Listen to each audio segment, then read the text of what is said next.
students. Today we are going to learn and understand a very interesting lesson from your Environmental Studies textbook part 1 standard 4, and the lesson is the value of food. Arjun and Varsha are brother and sister.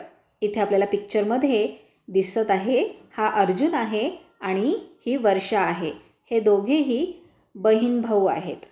They love to eat hot bajra भाकरीज with butter. आणि त्या दोघांनाही गरम गरम बाजरीची भाकरी आणि butter खूप आवडतं. Mother makes a number of other dishes for them to eat with भाकरीज. आणि त्यांची आई वेगवेगळ्या प्रकारच्या डिशेस म्हणजेच वेगवेगळ्या प्रकारचे पदार्थ बनवत असते त्यांना बाजरीच्या भाकरीबरोबर खाण्यासाठी. They like those too. आणि त्यांना ते सगळे पदार्थ आवडतात. In Varsha and Arjun's home, they use a lot of other foodstuffs too. वर्षा आणि अर्जुनच्या घरी इतर सुद्धा खाद्यपदार्थ बनवले जातात, अन्नपदार्थ बनवले जातात. From where are they obtained? ते अन्नपदार्थ कुठून येतात? Like wheat, rice, ज्वार, pulses, sugarcane. Sugarcane म्हणजेच ऊस. करवंदा, जामून, बोर, हनी. करवंद, जांभळं, बोरं आणि हनी म्हणजेच मध. त्याचप्रमाणे सॉल्ट वॉटर फिश म्हणजेच खाऱ्या पाण्यातील मासे म्हणजेच समुद्रातील मासे आणि सॉल्टसुद्धा आपल्याला समुद्रामधूनच मिळत असतं. फ्रेश वॉटर फिश म्हणजेच गोड्या पाण्यातील मासे. सिंगाडाज, वॉटर कॅशमनट म्हणजेच सिंगाडा आणि हे पाण्यामध्ये ग्रो होत असतात. मखनाज म्हणजेच lotus seeds. Fruits and vegetables. Fruits म्हणजेच फळं आणि व्हेजिटेबल्स म्हणजे भाज्या. Meet and eggs. मीट म्हणजे मांस आणि एग्ज म्हणजेच अंडी. तर वर्षा आणि अर्जुन यांच्या घरी या सगळ्या प्रकारचे फूडस्टफ्स असतात. Often when serving Varsha and Arjun a meal, mother says, take only as much as you want. वर्षा आणि अर्जुन हे दोघेही जेव्हा जेवायला बसतात तेव्हा आई त्यांना नेहमी सांगत असते की तुम्हाला जेवढं हवं आहे तेवढंच तुम्ही तुमच्या प्लेटमध्ये घ्या. Food should not get wasted. अन्न हे वाया जाता कामा नये. मुलांनो, तुमची आईसुद्धा तुम्हाला नेहमी असंच सांगत असते ना, तुम्हाला जेवढं हवं आहे तेवढंच तुम्ही प्लेटमध्ये घ्या. प्लेटमध्ये जेवढं घेतलं आहे ते सगळं संपवा, तसंच टाकून देऊ नका. तसंच अर्जुन आणि वर्षा यांच्या घरातसुद्धा त्यांची आई त्यांना सांगत असते की तुम्हाला जेवढं हवं आहे ना तेवढंच तुम्ही घ्या आणि अन्न शिल्लक राहायला नको प्लेटमध्ये. One day Arjun asked her. एके दिवशी अर्जुनने आईला विचारले, mother, why do you tell this to us every day? आई, तू आम्हाला हे रोज का सांगतेस की तुम्हाला हवं तेवढंच घ्या, अन्न वायाला जायला नको? Mother answered. मग आईने रिप्लाय दिला, why should we waste any good thing? कोणतीही चांगली गोष्ट आपण वाया कशाला घालवायची? बिसाइड्स, त्यापेक्षा we must give a thought to how we get the food we eat. त्यापेक्षा आपण असा विचार करायला हवा की आपण जे अन्न खातो ते आपल्याला कसं मिळतं. Let me tell you the story of a भाकरी. मग आई म्हणते की मी तुम्हाला भाकरीची स्टोरी सांगते, भाकरीची गोष्ट सांगते. द स्टोरी ऑफ अ भाकरी.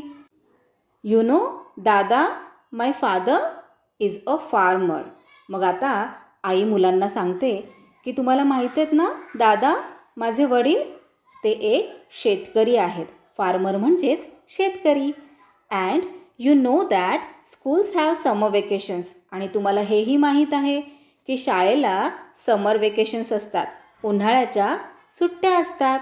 Wien I was small we often went to my father's fields riding on his tractor.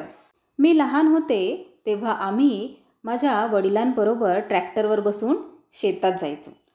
That would be the time for readying the fields. Field म्हणजेच शेती. तर समर सीझन म्हणजेच उन्हाळ्याचा season, त्या सीझनमध्ये जमिनीची मशागत केली जाते. का बरं? तर नवीन क्रॉप्स ग्रो करण्यासाठी. Father would attach different implements म्हणजेच tools. Father would attach different implements to the tractor to carry out various farming tasks. Crops grow करण्याआधी शेतजमिनीची मशागत केली जाते आणि त्यासाठी ट्रॅक्टरचा यूज केला जातो आणि त्या ट्रॅक्टरला वेगवेगळे टूल्स म्हणजेच इम्प्लिमेंट्स जॉईंट करून मशागत केली जाते जमिनीची. First he would plough the fields and then crush the lumps of soil. Plough म्हणजेच नांगरणे आणि लम्प्स ऑफ सॉईल म्हणजेच ढेकळं, मातीपासून बनलेले मोठे मोठे ढेकळं, त्यांना म्हणतात लम्प्स ऑफ सॉईल. तर हे जे लम्प्स ऑफ सॉईल आहेत ते क्रश केले जातात. Finally he would level the field to make it ready for sowing. आणि त्यानंतरनं फील्डची लेबलिंग केली जाते. जमीन एका लेवलमध्ये केली जाते. कशासाठी? तर सोईंग करण्यासाठी, बी पेरण्यासाठी, सीड्स सो करण्यासाठी.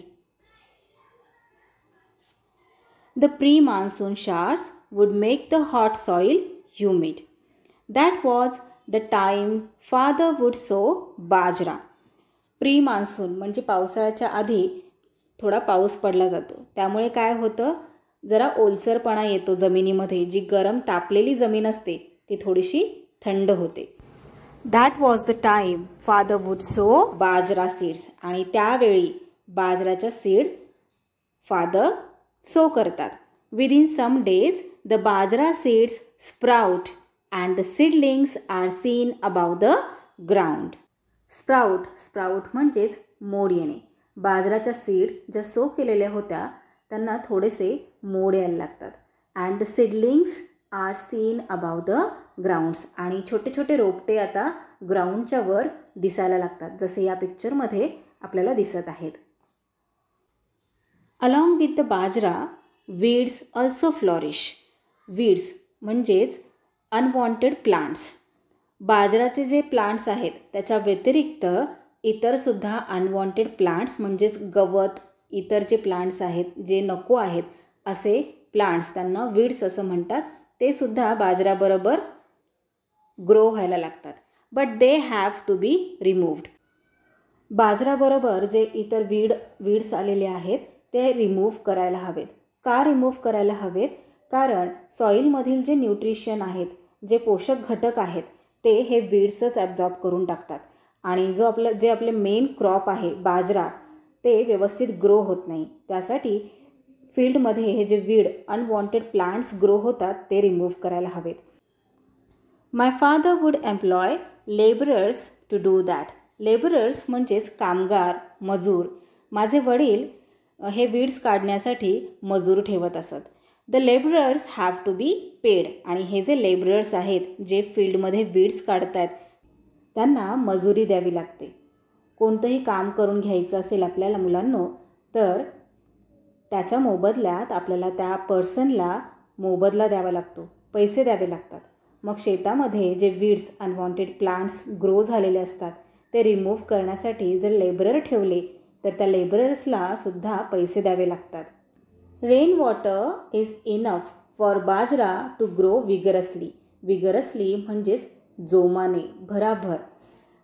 बाजरा हे क्रॉप व्यवस्थित ग्रो होण्यासाठी रेन वॉटरच पुरेसं आहे.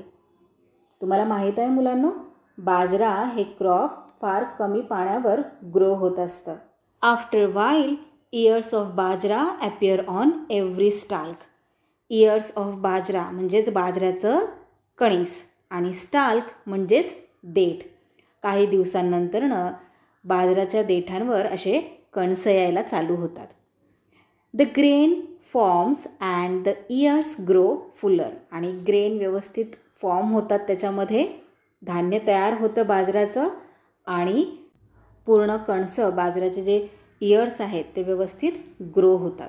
As the grains grow birds come in flocks to eat the tender grains. Flock म्हणजेच थवा. जेव्हा हे बाजऱ्याचे कणस पूर्णपणे तयार होतात तेव्हा पक्षी थव्यांच्या स्वरूपात हे धान्य खायला येत असतात.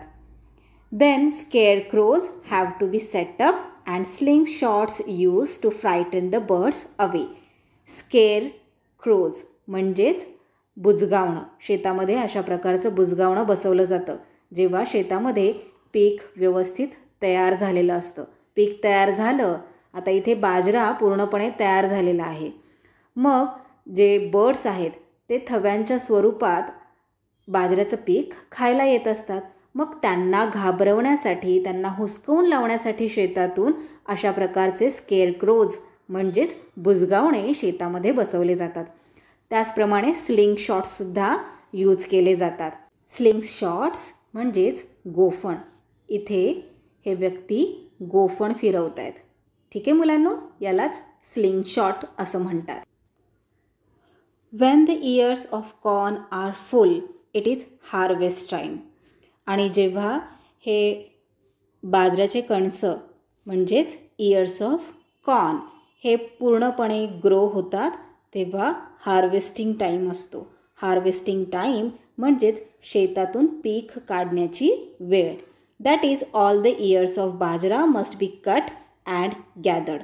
म्हणजेच आता इथे या पिक्चरमध्ये तुम्हाला दिसत आहे की हे बाजऱ्याचे जे क्रॉप्स आहेत ते कट करतायत. ठीक आहे, आणि कट केल्यानंतरनं ते व्यवस्थित एका जागेवर गोळा केले जातात. Then follows threshing and winnowing. आणि त्यानंतर थ्रेशिंग आणि विनोईंग होत असतं. That is how we get the grain from the ears of bajra. आणि अशा प्रकारे आपल्याला बाजराच्या इयर्सपासून ग्रेन मिळतं, बाजरा मिळतं. Now Varsha said, I understood cutting and gathering. मग आता वर्षा आईला म्हणते की कटिंग आणि गॅदरिंग हे तर मला कळलं की इथे या पिक्चरमध्ये जसं हे लोक कट करतायत बाजराचे क्रॉप्स आणि मग ते गॅदर करतायत तर ते मला कळालेलं आहे. But what is threshing and winnowing. पण थ्रेशिंग आणि विनोईंग हे काय आहे. So mother said, all right, do what I tell you and you will see. मग आता आई म्हणते की ठीक आहे, तुला हे सगळं कळालेलं आहे, पण आता मी जे काही सांगते ना ते तुम्ही करा. We will continue with the story later. आपण आपली स्टोरी नंतर ऐकूयात. Try this. मग आता आई एक ॲक्टिव्हिटी करायला सांगते त्या दोघांनाही. Take half a basket full of dried groundnut pods, divide them into 2 portions. मग आता आई काय सांगते की भुईमुगाच्या शेंगा माहीत आहेत मुलांना तुम्हाला, जे आपले शेंगदाणे असतात त्यांच्या शेंगा त्या घ्यायच्या आहेत एक बास्केट भरून आणि 2 पोर्शनमध्ये डिवाइड करायच्या आहेत. Shell the groundnuts in 1 portion. एका पोर्शनमधील जे ग्राउंडनट्स आहेत ते तुम्ही हाताने सोलायचे आहेत. How long did this take you. आणि याला किती वेळ लागेल ते पाहायचं आहे. Now put the other portion in a cloth bag and tie its mouth. आणि आता तुम्ही काय करायचं आहे, एक क्लॉथ बॅग घ्यायची आहे आणि त्याचं तोंड जे आहे पिशवीचं ते बांधायचं आहे. Pound the bag lightly with a stone or beat it with a stick. मग आता ज्या पिशवीमध्ये तुम्ही या शेंगा भरलेल्या आहेत आणि त्या पिशवीचं तोंड तुम्ही गच्च बांधलेलं आहे त्या पिशवीवर एका दगडाने तुम्हाला हळूहळू मारायचं आहे किंवा एका काठीने तुम्हाला हळूहळू त्या पिशवीवर मारायचं आहे. Now take the groundnuts out in a tray and tell me what do you see. आणि आता मग मारून झाल्यावर दगडाने किंवा काठीने काय करणार तुम्ही, त्या पिशवीचं तोंड उघडणार आणि त्या पिशवीमध्ये जे ग्राउंडनट्सचे शेल आहेत, ग्राउंडनट्स आहे ते सगळं एका ट्रेमध्ये तुम्ही काढणार. काढल्यावर तुम्हाला काय दिसेल. मग आता अर्जुन म्हणतो. आता अर्जुन आणि वर्षा या दोघांनीही ही ॲक्टिव्हिटी केली आहे. मग ते शेल्स आणि ग्राउंडनट्स हे ट्रेमध्ये काढल्यानंतर अर्जुन म्हणतो, many of the pods have burst open and the nuts have come out. मग अर्जुन म्हणतो की जे बऱ्याचशा ज्या पॉट्स होत्या त्या फुटल्या आहेत, बस्ट ओपन म्हणजे फुटलेले आहेत आणि त्यातले जे नट्स आहेत, त्यातले जे शेंगदाणे आहेत ते बाहेर आलेले आहेत. मग मदर म्हणते, आई म्हणते, this can be called threshing of the pots. यालाच थ्रेशिंग असं म्हणतात. Now hold the tray in both your hands. आणि आता काय करायचं आहे तुम्ही की तुमच्या दोन्ही हातामध्ये तो ट्रे पकडायचा आहे. Toss it's contents quickly and lightly in the air. मग आता तुम्ही ट्रेमध्ये जे नट्स आणि शेल्स टाकलेले आहेत ग्राउंड नट्सचे, ते काय करायचं आहे तुम्ही, ते हळूहळू टॉस करायचं आहे. Tell me what happens. मग आता वर्षा काय म्हणते, when I toss the tray the empty shells fall off and the nuts are left behind. आता वर्षा म्हणते की जेव्हा मी तसं ट्रेमध्ये टॉस केलं तेव्हा जे एम्प्टी शेल्स होते, म्हणजे ज्या फुटलेल्या शेंगा होत्या, जे फक्त टरफलं होते, ते खाली पडून गेले आणि जे नट्स आहेत ते मागे राहिले. But why does that happen. पण मग असं का बरं झालं. Mother said the shells are light. आई म्हणते की शेल्स हे वजनाने हलके असतात. So they get blown by the air and fall off. त्यामुळे मग ते काय होतं, वजनाने हलके असल्यामुळे हवेमुळे ते खाली पडून जातात. आणि नट्स शेंगदाणे हे शेल्सपेक्षा हेवी असतात, सो ते मागे तसेच राहतात. The nuts are heavier and are left behind. While winnowing too, the draft of air is used to separate the grain from the chaff. chaff म्हणजेच भुसा.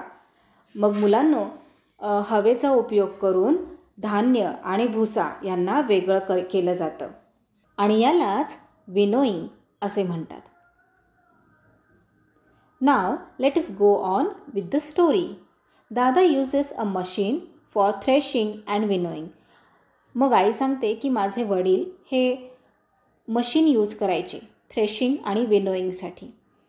In the machine threshing and winnowing are done at the same time. आणि मशीनमध्ये threshing आणि winnowing हे एकाच वेळी होत होतं. The harvested ears are put into the machine. Harvested ears म्हणजेच कापणी केलेले बाजराचे कणस, त्यालाच हार्वेस्टेड इयर्स असे म्हणतात. तर हे कापणी केलेले बाजराचे कणस मशीनमध्ये टाकले जातात. The grain get separated and falls into a bag tied to the machine. बाजराचे हार्वेस्ट केलेले जे इयर्स आहेत म्हणजे कणसे आहेत ते या मशीनमध्ये टाकले जातात. या मशीनमध्ये टाकल्या गेल्यानंतर त्यातील ग्रेन म्हणजे धान्य हे वेगळं होतं आणि एका बॅगमध्ये ते पडतं आणि मग ती बॅग बंद केली जाते आणि अशाच वेगवेगळ्या बऱ्याच बॅग्स भरल्या जातात. मग आता इथे या मशीनमध्ये पूर्ण इयर्स बाजराचे इयर्स टाकलेले आहेत. मग त्या इयर्समध्ये चाफ आणि रबिशसुद्धा असणार आणि ग्रेनसुद्धा असणार. चाफ म्हणजेच भुसा आणि रबिश म्हणजे कचरा. तर ग्रेन फक्त वेगळं होतं आणि बॅगमध्ये भरलं जातं. मग इतर जे चाफ आणि रबिश आहे ते कुठे जातं, तर ते बाहेर उडून जातं. When there were no machines, bullocks were made to help with the threshing. जेव्हा मशीन्स नव्हत्या, मशीन्स इन्व्हेंट झालेल्या नव्हत्या, तेव्हा मग थ्रेशिंगसाठी बुलक्सचा यूज केला जायचा. For winnowing a person stands a little higher up and slowly allows the threshed grain to fall to the ground. आणि विनोईंग करण्यासाठी कशाप्रकारे विनोईंग करायचे इथे पाहता या पिक्चरमध्ये दाखवलेलं आहे की हा एक पर्सन एका हायर प्लेसवर उभा आहे, त्याच्या खाली स्टूल आहे आणि तो स्टूलवर उभा आहे आणि त्याच्या हातामध्ये हे सूप आहे आणि या सुपामधून तो ग्रेन हळूहळू करून खाली टाकत आहे. यालाच विनोईंग असं म्हणतात. The chaff is carried away by the draught and the grain falls down in a heap. आता इथे हा पर्सन सुपामधून धान्य हळूहळू करून खाली टाकत आहे. मग काय होतं आहे, हवेमुळे जो हलका कचरा आहे त्यातलं चाफ म्हणजेच भुसा हा बाजूला उडून जातो आहे आणि प्युअर ग्रेन हे खाली पडते आणि एक हीप तयार होत आहे. The machine helps to finish the work quickly but labour and expense have to be put in any case. मशीनमुळे कामे लवकर होतात, पण तरीसुद्धा कष्ट, लेबर म्हणजेच कष्ट आणि एक्सपेन्स म्हणजे खर्च. कष्ट आणि खर्च हे दोन्हीही गरजेचेच आहेत. Now do you know, if a machine is not available, bullocks do the threshing. जर मशीन अवेलेबल नसेल तर बुलक थ्रेशिंग करत असतात. A round space is cleared in the field and the threshing floor is prepared. शेतामध्ये गोलाकार जागा बघितली जाते, तयार केली जाते थ्रेशिंग करण्यासाठी. इथे पाहता, इथे चित्रामध्ये हे सगळं शेतच आहे आणि तिथे एक गोलाकार जमीन थ्रेशिंग करण्यासाठी तयार केली जाते. मराठीमध्ये त्याला खळे असे म्हणतात. A post is erected at its centre and a bullock is tied to it. इथे या चित्रामध्ये तुम्हाला एक पोल दिसतोय, बरोबर. हा पोल त्या गोलाकार जी आपण जमीन तयार केलेली आहे थ्रेशिंग करण्यासाठी, मराठीमध्ये त्याला खळे असे म्हणतात, त्याच्या मध्यभागी अशा प्रकारचा पोल इरेक्ट केला जातो म्हणजेच उभारला जातो आणि या पोलला बुलक बांधला जातो. The bullock walks in circles around the post. आणि बुलक मग या पोस्टच्या भोवती फिरतो. The harvested ears are spread in the round space so that they get trampled upon by the bullock. आणि हार्वेस्ट केलेले जे क्रॉप्स आहेत ते इथे गोलाकार पद्धतीने खाली पसरवले जातात आणि या पसरवलेल्या हार्वेस्टेड केलेल्या इयर्सवरून या बुलकला चालायला लावतात.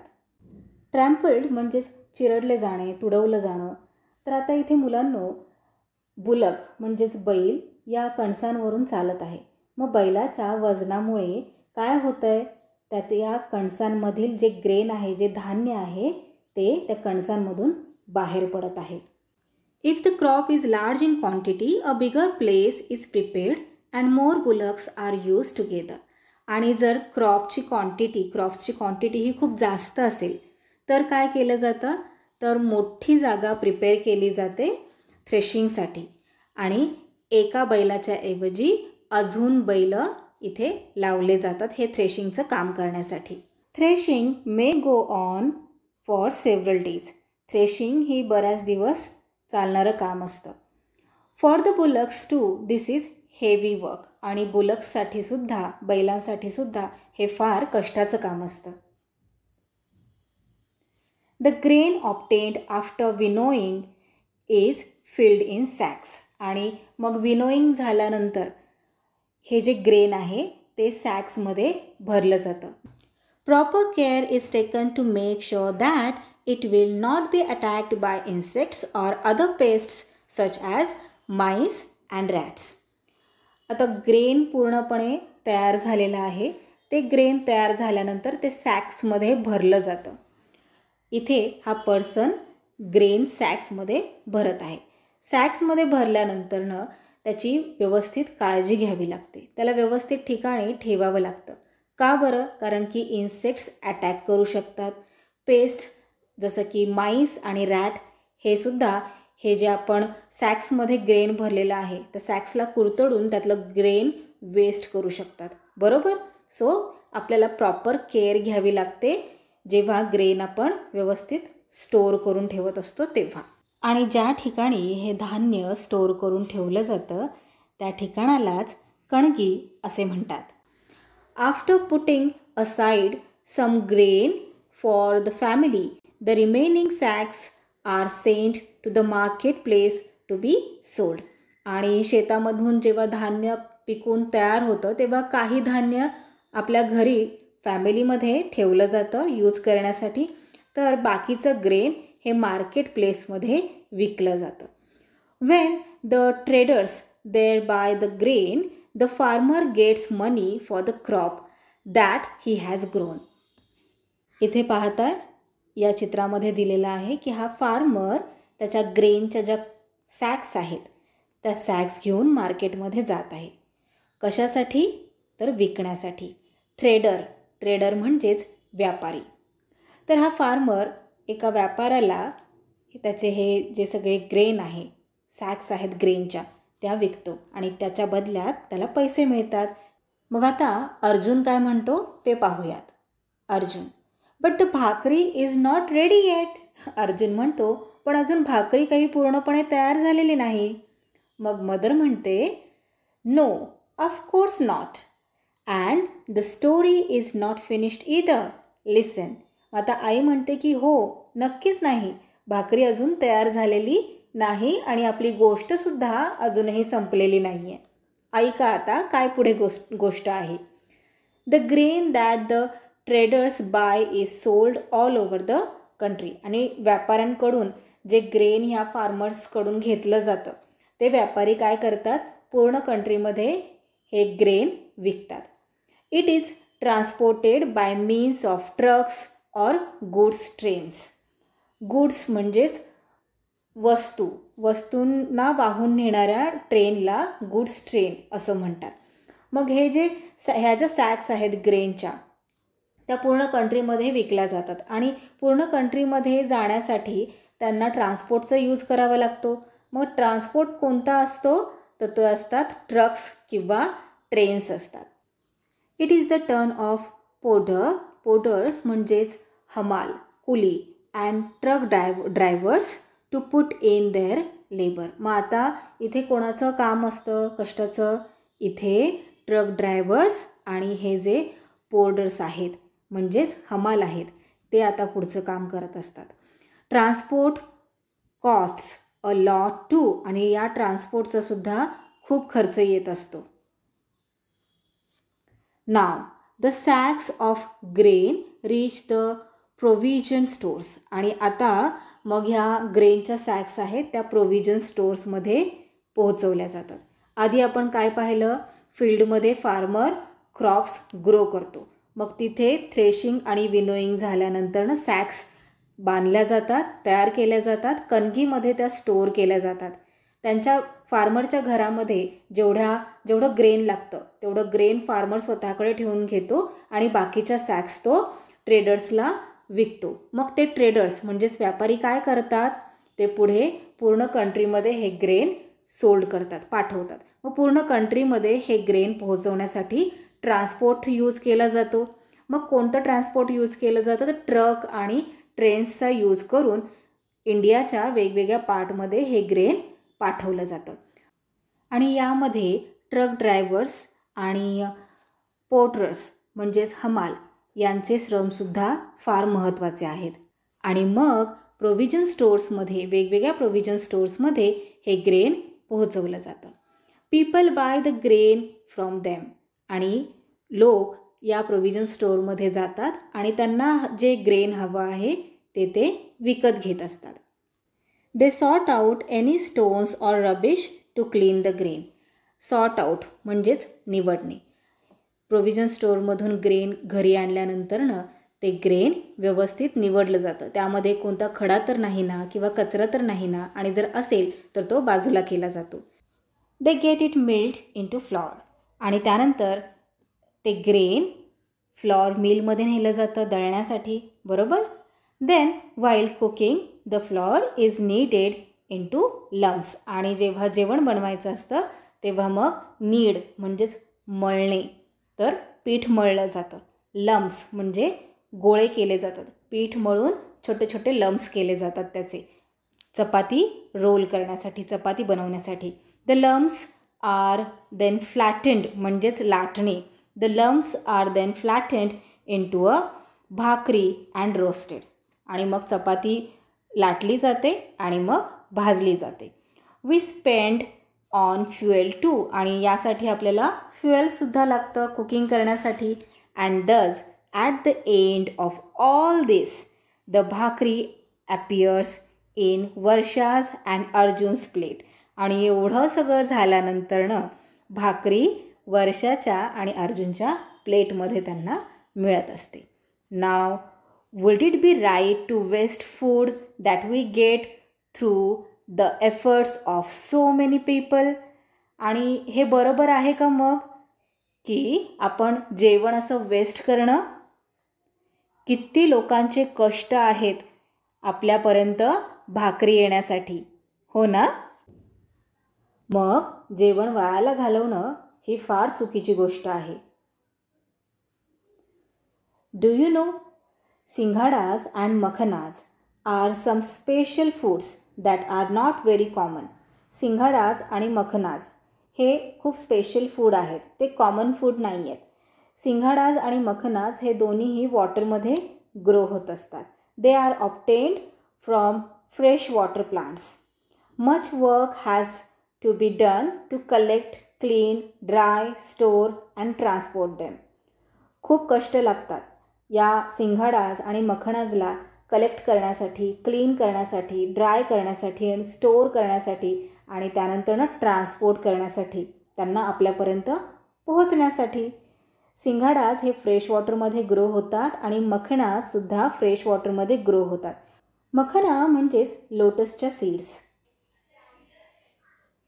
Other foodstuffs. We get fish from water. आपल्याला फिश वॉटरमधून मिळतात.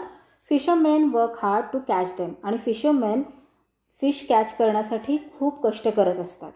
देर are people who gather and sell fruits like amla, jamun, karvanda, bor which grow in forests.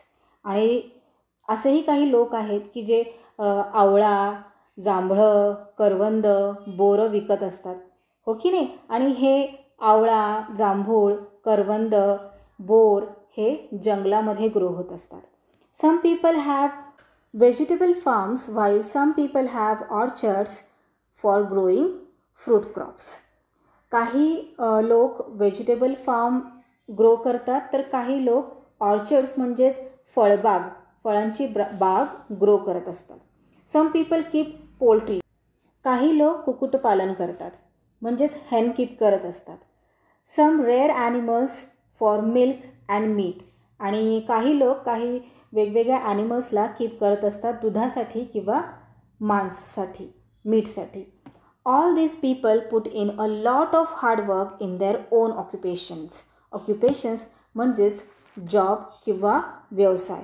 We get a great variety of foodstuffs as a result of their efforts. आणि आपल्याला आपल्या जेवणामध्ये असे वेगवेगळ्या प्रकारचे फूडस्टफ्स म्हणजे पदार्थ आपल्याला मिळत असतात. ते कशामुळे मिळतात, तर या सगळ्या लोकांच्या कष्टांमुळे, एफर्ट्समुळे.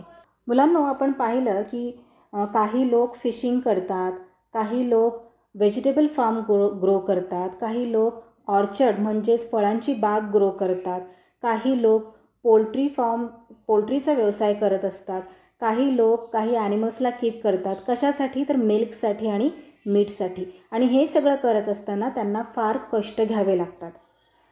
आणि या सगळ्या लोकांच्या कष्टांमुळेच आपल्यापर्यंत चांगल्या प्रकारचे पदार्थ हे पोहोचत असतात.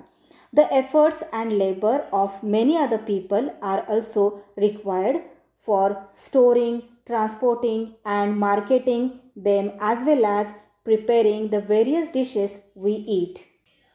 All these processes are expensive. आणि या सगळ्या प्रोसेसेस म्हणजेच मार्केटिंग करणं, स्टोरिंग करणं, ट्रान्सपोर्टिंग करणं, मार्केटिंग करणं आणि त्याचबरोबर वेगवेगळ्या प्रकारच्या डिशेस तयार करणं, या सगळ्या गोष्टींसाठी खूप सारा खर्च येत असतो. लेबर तर लागतंच, म्हणजे कष्ट तर लागतातच, त्याशिवाय खर्चही खूप येत असतो. Therefore, it is necessary for all of us to take care that food is not wasted. आणि या सगळ्यामुळे आपण काळजी घ्यायला हवी की जेवण कधीही वायाला जाता कामा नये. What we have learned. आपण या लेसनमधून काय शिकलो? The foodstuffs we use come from many different places such as fields, lakes, the sea and forests. आपल्या आहारात येणारे अन्नपदार्थ हे वेगवेगळ्या ठिकाणांवरून आपल्याला मिळत असतात, जसं की शेतामधून, तळ्यांमधून, समुद्रांमधून आणि जंगलांमधून सुद्धा. फॉरेस्टमधून आपल्याला जामून, करवंद, बोरं हे सगळ्या प्रकारचे फ्रूट्स मिळत असतात, बरोबर ना. Now starting from preparing the fields till storing the grain in warehouses, many different kinds of tasks are carried out for growing crops. Harvesting, threshing and winnowing are some of these tasks. After that, the crop is transported, sold and prepared for eating. Only then do we get food on our plates. As with growing grain, much hard work goes into producing other foodstuffs too. We must all take care to ensure that food is not wasted. Now always remember, we get a variety of foodstuffs through the efforts of many different people. विविध लोकांच्या प्रयत्नांच्यातून कष्टांच्यातून आपल्याला विविध प्रकारचे फूडस्टफ्स अन्नपदार्थ हे आपल्याला मिळत असतात. Let us always be grateful to them. आपण नेहमी त्यांच्याबद्दल कृतज्ञ असलं पाहिजे, ग्रेटफुल असलं पाहिजे. That's all for today, children. We will meet again in our next video. Till then, keep learning, keep enjoying. Bye bye.